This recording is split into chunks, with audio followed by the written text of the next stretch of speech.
Barnaby Rudge, A Tale of the Riots of '80, by Charles Dickens. Chapter 67. When darkness broke away and morning began to dawn, the town wore a strange aspect indeed. Sleep had hardly been thought of all night. The general alarm was so apparent in the faces of the inhabitants, and its expression was so aggravated by want of rest, few persons with any property to lose having dared to go to bed since Monday, that a stranger coming into the streets would have supposed some mortal pest or plague to have been raging. In place of the usual cheerfulness and animation of morning, everything was dead and silent. The shops remained closed, offices and warehouses were shut, the coach and chair stands were deserted, no carts or waggons rumbled through the slowly waking streets, the early cries were all hushed. A universal gloom prevailed. Great numbers of people were out, even at daybreak, but they flitted to and fro as though they shrank from the sound of their own footsteps. The public ways were haunted rather than frequented, and round the smoking ruins people stood apart from one another and in silence, not venturing to condemn the rioters, or to be supposed to do so, even in whispers. At the Lord President's in Piccadilly, at Lambeth Palace, at the Lord Chancellor's in Great Ormond Street, in the Royal Exchange, the Bank, the Guildhall, the Inns of Court, the Courts of Law, and every chamber fronting the streets near Westminster Hall and the Houses of Parliament, parties of soldiers were posted before daylight. A body of horse guards paraded Palace Yard. An encampment was formed in the park, where 1,500 men and 5 battalions of militia were under arms. The tower was fortified, the drawbridges were raised, the cannon loaded and pointed, and 2 regiments of artillery busied in strengthening the fortress and preparing it for defence. A numerous detachment of soldiers were stationed to keep guard at the New River head, which the people had threatened to attack, and where, it was said, they meant to cut off the main pipes, so that there might be no water for the extinction of the flames. In the Poultry, and on Cornhill, and at several other leading points, iron chains were drawn across the street. Parties of soldiers were distributed in some of the old city churches while it was yet dark, and in several private houses, among them Lord Rockingham's in Grosvenor Square, which were blockaded as though to sustain a siege, and had guns pointed from the windows.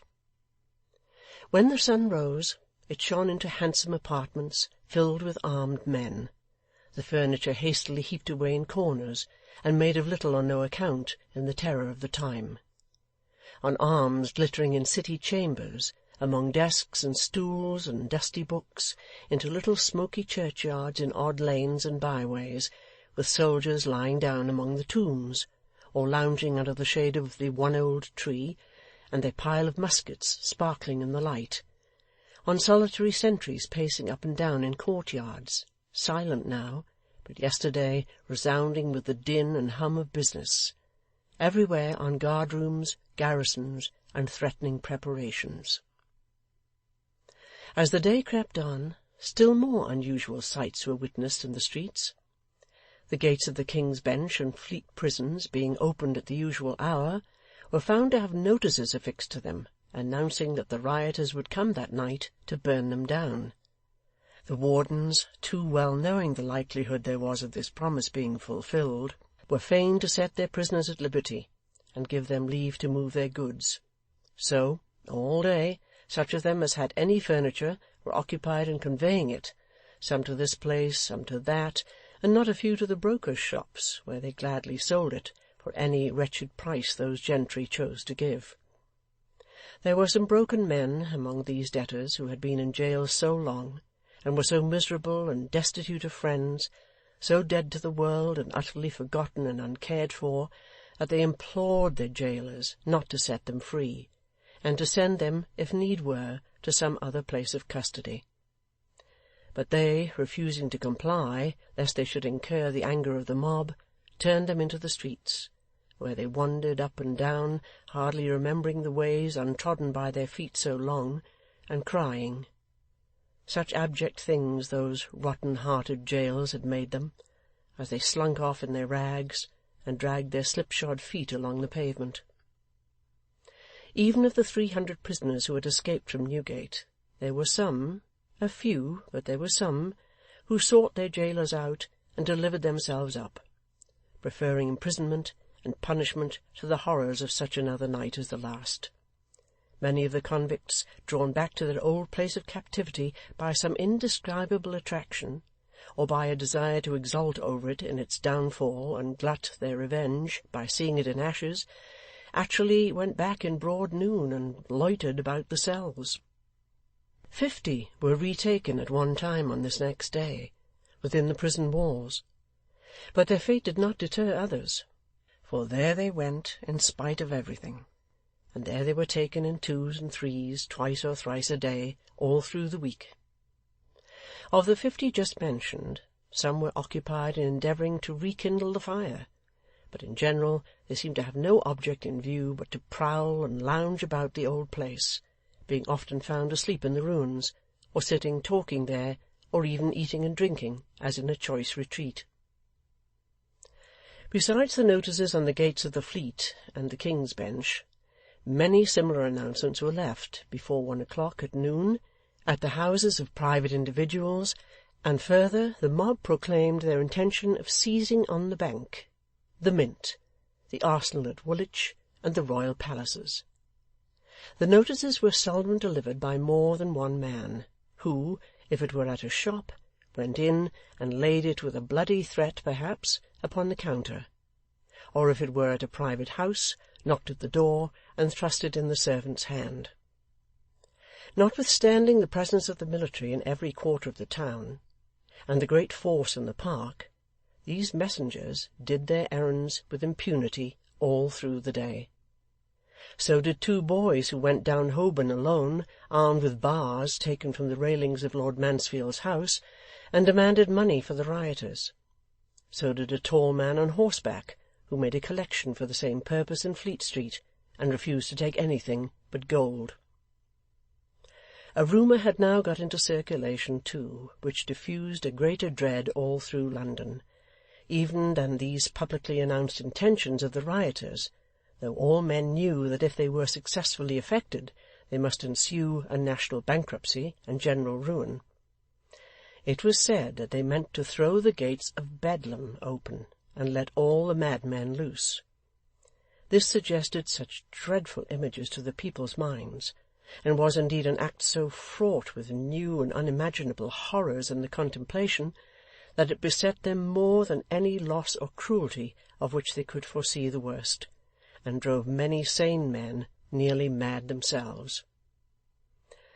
So the day passed on, the prisoners moving their goods, people running to and fro in the streets, carrying away their property, groups standing in silence round the ruins, all business suspended, and the soldiers disposed as has been already mentioned, remaining quite inactive. So the day passed on, and dreaded night drew near again. At last, at 7 o'clock in the evening, the Privy Council issued a solemn proclamation that it was now necessary to employ the military, and that the officers had most direct and effectual orders, by an immediate exertion of their utmost force, to repress the disturbances, and warning all good subjects of the king to keep themselves, their servants and apprentices, within doors that night. There was then delivered out to every soldier on duty 36 rounds of powder and ball. The drums beat, and the whole force was under arms at sunset. The city authorities, stimulated by these vigorous measures, held a common council, passed a vote thanking the military associations who had tendered their aid to the civil authorities, accepted it, and placed them under the direction of the 2 sheriffs. At the Queen's Palace a double guard, the yeomen on duty, the groom porters, and all other attendants were stationed in the passages and on the staircases at 7 o'clock, with strict instructions to be watchful on their posts all night, and all the doors were locked. The gentlemen of the Temple and the other inns mounted guard within their gates, and strengthened them with the great stones of the pavement which they took up for the purpose. In Lincoln's Inn they gave up the hall and commons to the Northumberland militia, under the command of Lord Algernon Percy. In some few of the city wards the burgesses turned out, and without making a very fierce show, looked brave enough. Some hundreds of stout gentlemen threw themselves, armed to the teeth, into the halls of the different companies, double-locked and bolted all the gates, and dared the rioters, among themselves, to come on at their peril. These arrangements being all made simultaneously, or nearly so, were completed by the time it got dark, and then the streets were comparatively clear, and were guarded at all the great corners and chief avenues by the troops, while parties of the officers rode up and down in all directions, ordering chance stragglers home, and admonishing the residents to keep within their houses, and if any firing ensued, not to approach the windows. More chains were drawn across such of the thoroughfares as were of a nature to favour the approach of a great crowd, and at each of these points a considerable force was stationed. All these precautions having been taken, and it being now quite dark, those in command awaited the result in some anxiety, and not without a hope that such vigilant demonstrations might of themselves dishearten the populace and prevent any new outrages. But in this reckoning they were cruelly mistaken, for in half an hour, or less, as though the setting in of night had been their preconcerted signal, the rioters, having previously in small parties prevented the lighting of the street lamps, rose like a great sea, and that in so many places at once, and with such inconceivable fury, that those who had the direction of the troops knew not, at first, where to turn or what to do. One after another, new fires blazed up in every quarter of the town, as though it were the intention of the insurgents to wrap the city in a circle of flames, which, contracting by degrees, should burn the whole to ashes. The crowd swarmed and roared in every street, and none but rioters and soldiers being out of doors, it seemed to the latter as if all London were arrayed against them, and they stood alone against the town. In 2 hours 36 fires were raging, 36 great conflagrations, among them the Borough Clink in Tooley Street, the King's Bench, the Fleet, and the New Bridewell. In almost every street there was a battle, and in every quarter the muskets of the troops were heard above the shouts and tumult of the mob. The firing began in the Poultry, where the chain was drawn across the road, where nearly a score of people were killed on the first discharge. Their bodies having been hastily carried into St. Mildred's Church by the soldiers, the latter fired again, and following fast upon the crowd, who began to give way when they saw the execution that was done, formed across Cheapside and charged them at the point of the bayonet. The streets were now a dreadful spectacle. The shouts of the rabble, the shrieks of women, the cries of the wounded, and the constant firing, formed a deafening and an awful accompaniment to the sights which every corner presented. Wherever the road was obstructed by the chains, there the fighting and the loss of life were greatest, but there was hot work and bloodshed in almost every leading thoroughfare. At Holborn Bridge and on Holborn Hill the confusion was greater than in any other part, for the crowd that poured out of the city in 2 great streams, one by Ludgate Hill and one by Newgate Street, united at that spot, and formed a mass so dense that at every volley the people seemed to fall in heaps. At this place a large detachment of soldiery were posted, who fired now up Fleet Market, now up Holborn, now up Snow Hill, constantly raking the streets in each direction. At this place, too, several large fires were burning, so that all the terrors of that terrible night seemed to be concentrated in one spot.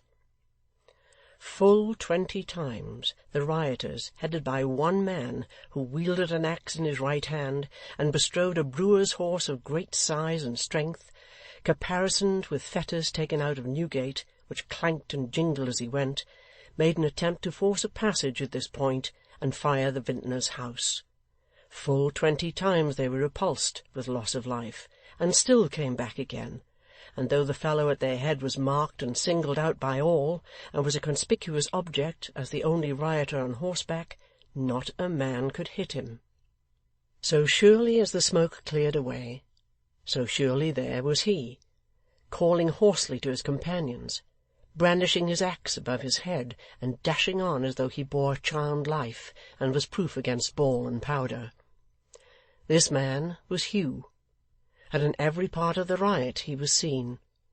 He headed 2 attacks upon the bank, helped to break open the toll-houses on Blackfriars Bridge, and cast the money into the street, fired 2 of the prisons with his own hand, was here and there and everywhere, always foremost, always active, striking at the soldiers, cheering on the crowd, making his horse's iron music heard through all the yell and uproar, but never hurt or stopped. Turn him at one place, and he made a new struggle in another. Force him to retreat at this point, and he advanced on that, directly. Driven from Holborn for the 20th time, he rode at the head of a great crowd straight upon St. Paul's, attacked a guard of soldiers who kept watch over a body of prisoners within the iron railings, forced them to retreat, rescued the men they had in custody, and with this accession to his party, came back again, mad with liquor and excitement, and hallooing them on like a demon. It would have been no easy task for the most careful rider to sit a horse in the midst of such a throng and tumult, but though this madman rolled upon his back, he had no saddle. Like a boat upon the sea, he never for an instant lost his seat, or failed to guide him where he would. Through the very thickest of the press, over dead bodies and burning fragments, now on the pavement, now in the road, now riding up a flight of steps to make himself the more conspicuous to his party, and now forcing a passage through a mass of human beings, so closely squeezed together that it seemed as if the edge of a knife would scarcely part them. On he went, as though he could surmount all obstacles by the mere exercise of his will. And perhaps his not being shot was in some degree attributable to this very circumstance, for his extreme audacity, and the conviction that he must be one of those to whom the proclamation referred, inspired the soldiers with a desire to take him alive, and diverted many an aim which otherwise might have been more near the mark. The vintner and Mr Haredale, unable to sit quietly listening to the noise without seeing what went on, had climbed to the roof of the house, and hiding behind a stack of chimneys, were looking cautiously down into the street, almost hoping that after so many repulses the rioters would be foiled, when a great shout proclaimed that a party were coming round the other way, and the dismal jingling of those accursed fetters warned them next moment that they too were led by Hugh. The soldiers had advanced into Fleet Market, and were dispersing the people there, so that they came on with hardly any check, and were soon before the house. "All's over now," said the vintner. £50,000 will be scattered in a minute. We must save ourselves. We can do no more, and shall have reason to be thankful if we do as much. Their first impulse was to clamber along the roofs of the houses, and, knocking at some garret window for admission, pass down that way into the street, and so escape. But another fierce cry from below, and a general upturning of the faces of the crowd, apprised them that they were discovered, and even that Mr Haredale was recognized, for Hugh, seeing him plainly in the bright glare of the fire, which in that part made it as light as day, called to him by his name, and swore to have his life. "Leave me here," said Mr Haredale, "and in Heaven's name, my good friend, save yourself." "Come on," he muttered, as he turned towards Hugh and faced him without any further effort at concealment. "This roof is high, and if we close, we will die together." "Madness!" said the honest vintner, pulling him back. "Sheer madness! Hear reason, sir, my good sir, hear reason. I could never make myself heard by knocking at a window now, and even if I could, no one would be bold enough to connive at my escape through the cellars, There's a kind of passage into the back street, by which we roll casks in and out. We shall have time to get down there before they can force an entry. Do not delay an instant, but come with me, for both our sakes, for mine, my dear good sir.' As he spoke, and drew Mr Haredale back, they had both a glimpse of the street. It was but a glimpse, but it showed them the crowd gathering and clustering round the house, some of the armed men pressing to the front to break down the doors and windows, some bringing brands from the nearest fire, some with lifted faces following their course upon the roof and pointing them out to their companions, all raging and roaring like the flames they lighted up. They saw some men thirsting for the treasures of strong liquor which they knew were stored within. They saw others who had been wounded sinking down into the opposite doorways and dying, solitary wretches in the midst of all the vast assemblage. Here a frightened woman trying to escape, and there a lost child, and there a drunken ruffian unconscious of the death wound on his head, raving and fighting to the last. All these things, and even such trivial incidents as a man with his hat off, or turning round, or stooping down, or shaking hands with another, they marked distinctly, yet in a glance so brief that in the act of stepping back they lost the whole, and saw but the pale faces of each other and the red sky above them. Mr Haredale yielded to the entreaties of his companion, more because he was resolved to defend him than for any thought he had of his own life, or any care he entertained for his own safety, and quickly re-entering the house, they descended the stairs together. Loud blows were thundering on the shutters, crowbars were already thrust beneath the door, the glass fell from the sashes, a deep light shone through every crevice, and they heard the voices of the foremost in the crowd so close to every chink and keyhole that they seemed to be hoarsely whispering their threats into their very ears. They had but a moment reached the bottom of the cellar steps and shut the door behind them, when the mob broke in. The vaults were profoundly dark, and having no torch or candle, for they had been afraid to carry one lest it should betray their place of refuge, they were obliged to grope with their hands. But they were not long without light, for they had not gone far when they heard the crowd forcing the door, and, looking back among the low-arched passages, could see them in the distance, hurrying to and fro with flashing links, broaching the casks, staving the great vats, turning off upon the right hand and the left into the different cellars, and lying down to drink at the channels of strong spirits which were already flowing on the ground. They hurried on, not the less quickly for this, and had reached the only vault which lay between them and the passage out, when suddenly, from the direction in which they were going, a strong light gleamed upon their faces, and before they could slip aside or turn back or hide themselves, 2 men, one bearing a torch, came upon them, and cried in an astonished whisper, "Here they are!" At the same instant they pulled off what they wore upon their heads. Mr Haredale saw before him Edward Chester, and then saw, when the vintner gasped his name, Joe Willet.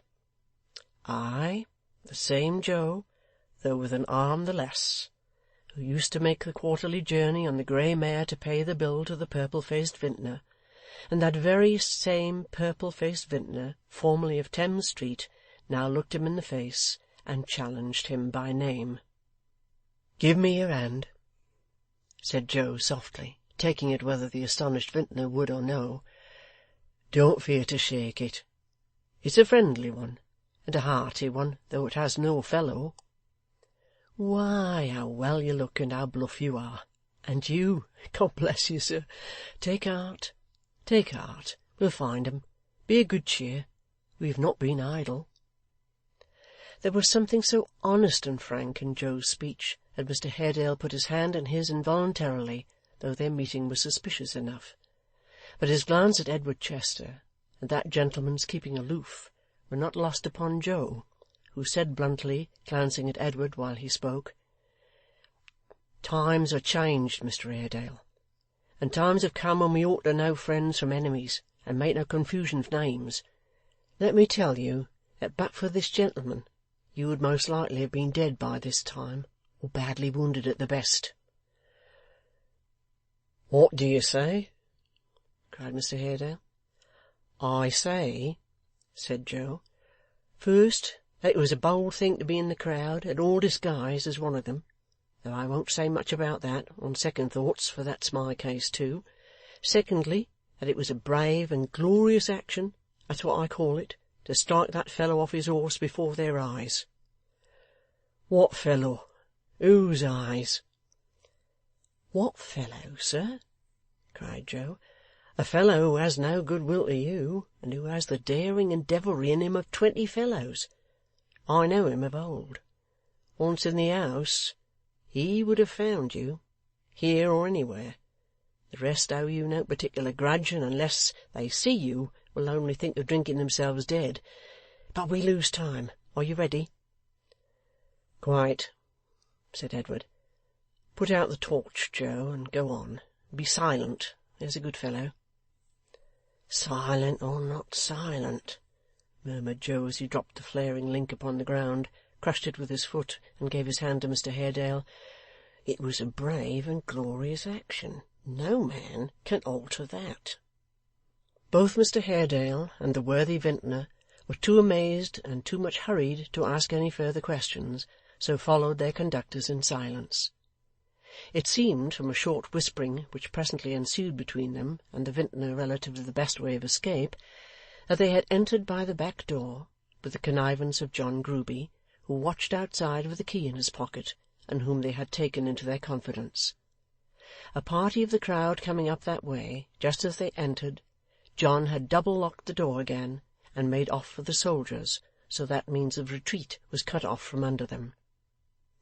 However, as the front door had been forced, and this minor crowd, being anxious to get at the liquor, had no fancy for losing time in breaking down another, but had gone round and got in from Holborn with the rest, the narrow lane in the rear was quite free of people. So, when they had crawled through the passage indicated by the vintner, which was a mere shelving trap for the admission of casks, and had managed with some difficulty to unchain and raise the door at the upper end, they emerged into the street without being observed or interrupted. Joe still holding Mr Haredale tight, and Edward taking the same care of the vintner, they hurried through the streets at a rapid pace, occasionally standing aside to let some fugitives go by, or to keep out of the way of the soldiers who followed them, and whose questions, when they halted to put any, were speedily stopped by one whispered word from Joe. Chapter 67